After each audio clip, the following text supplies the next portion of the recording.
You want a script that feels like a real American is sitting down and pouring out their wildest, truest HOA ranch drama over a beer with every emotional dip and twist.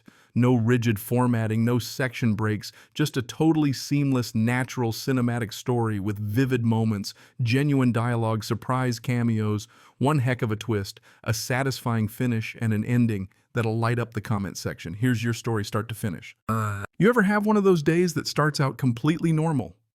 Just you, your morning coffee, and maybe a hint of optimism only to take a left turn so hard it gives you emotional whiplash.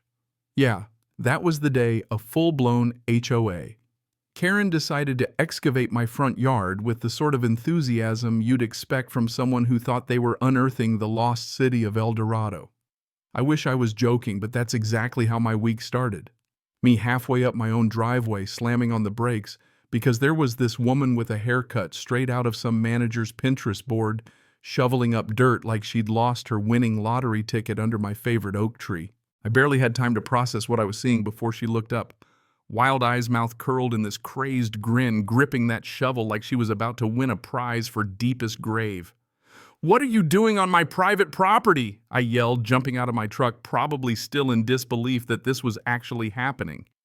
She straightened, wiped her brow with her dirt-caked designer boot, and swear to God, spit, as she shrieked, "Private property! This is my land!"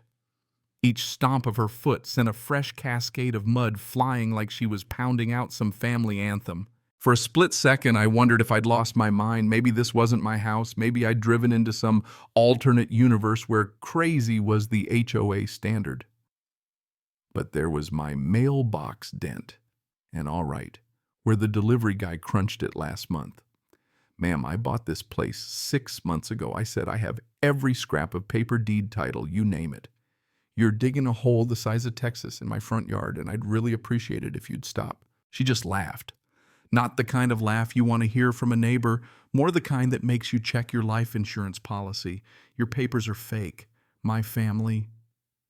Preston has owned this land since 1890. There's treasure buried here right under this tree, and I'm here to claim it. That's when it clicked.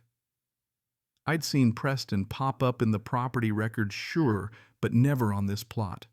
I told her so, tried to keep it civil, but she just stabbed the ground harder, her face turning a shade of purple I'm not sure exists in nature.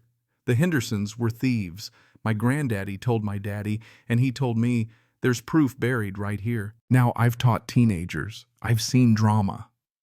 But nothing in my life had prepared me for Brenda Preston, because yes, she had a name and apparently a vendetta older than Prohibition. I pulled out my phone, half to call the police, half to start filming, because there was no way anybody would believe this without evidence. "Ma'am Brenda, you're trespassing. I'm giving you one last chance to leave before I call the authorities." Suddenly, her whole act changed. She went full HOA. Victim started recording me with her own phone, fake tears at the ready. "Look, everyone, he's threatening me. He's stolen my land. He's a criminal." She was live streaming this insanity like it was the Super Bowl. Next thing I know, we're in a standoff, 2 people, 2 phones, and a crater in the yard. She's ranting about conspiracies, waving a scrap of old paper that looked more like a school project than a treasure map. This is the map. My great-granddaddy's real treasure proof that this land belongs to the Preston sun setting. Shadows are stretching, and I'm realizing this woman is not going away quietly. And just when I think it couldn't get weirder, she drops her final threat. "I'll be back, and I won't be alone. The whole town will know what you've done." Then she's gone, leaving my yard looking like a mole army had staged a coup. I barely slept, not because I was scared, but because I couldn't believe my life had turned into a bad reality show.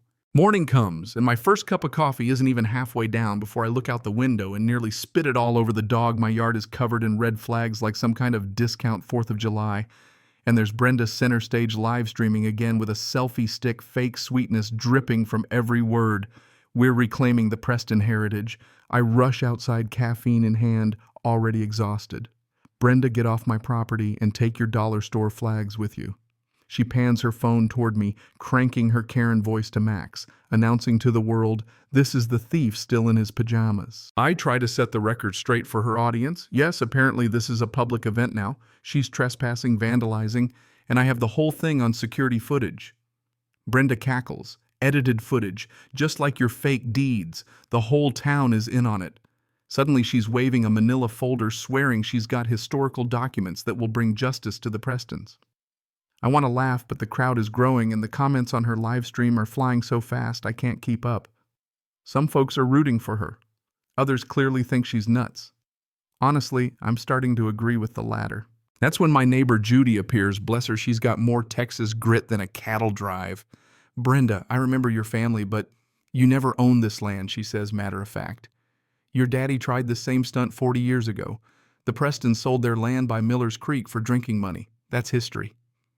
Brenda's face cycles from denial to rage, and for a second I wonder if she's about to attack an old lady on camera. But Judy just laughs. If I'd been paid off, would I still live in this house after 60 years? But if you think Brenda gave up, you don't know Brenda. She fires up her live stream. Tonight, 8 p.m., public excavation. If you believe in justice, bring your shovels, I warn her.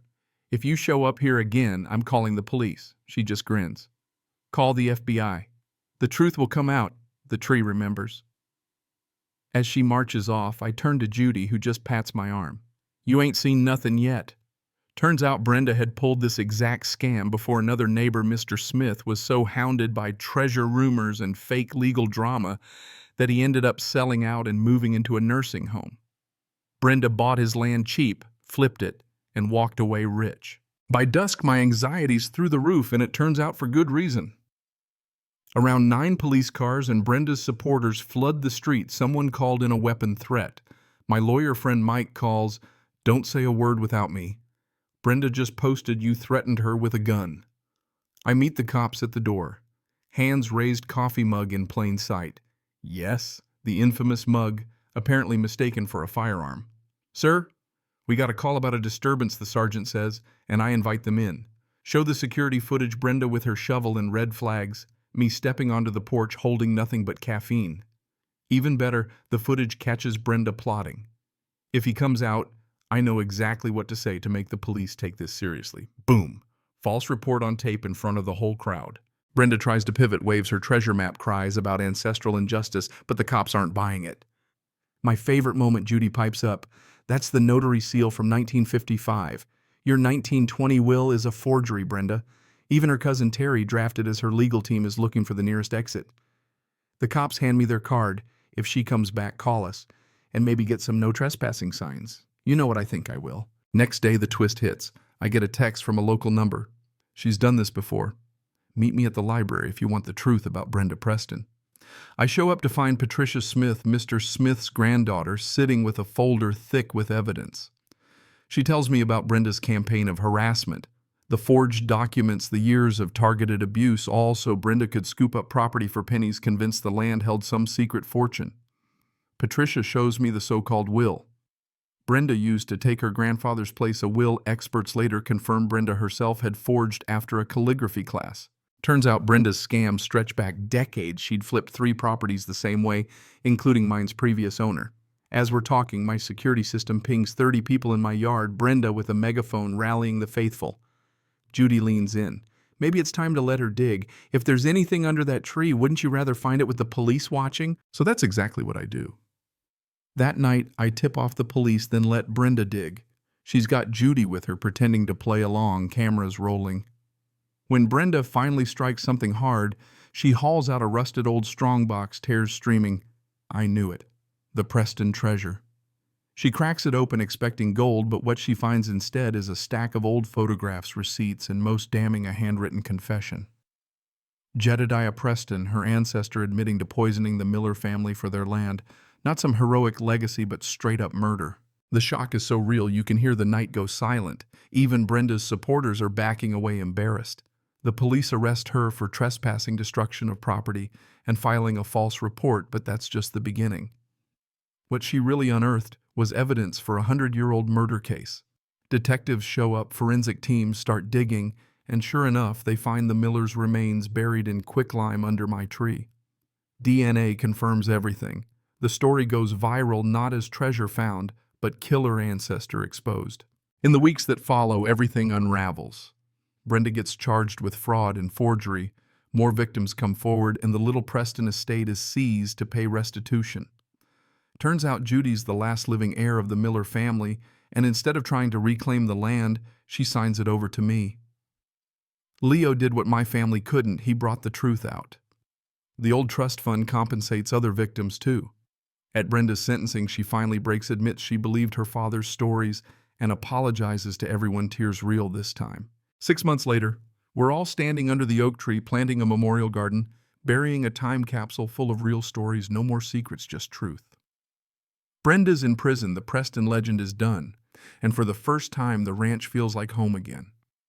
The tree remembers all right, but now so do we. So what's justice? What's fair? What's just another crazy Tuesday in Texas? Drop your thoughts in the comments, because I guarantee this story's not over, not as long as there's another tree and another rumor in town. Hit like if you stuck around for this wild ride, and tell me, what would you have done if Brenda Preston came digging up your yard?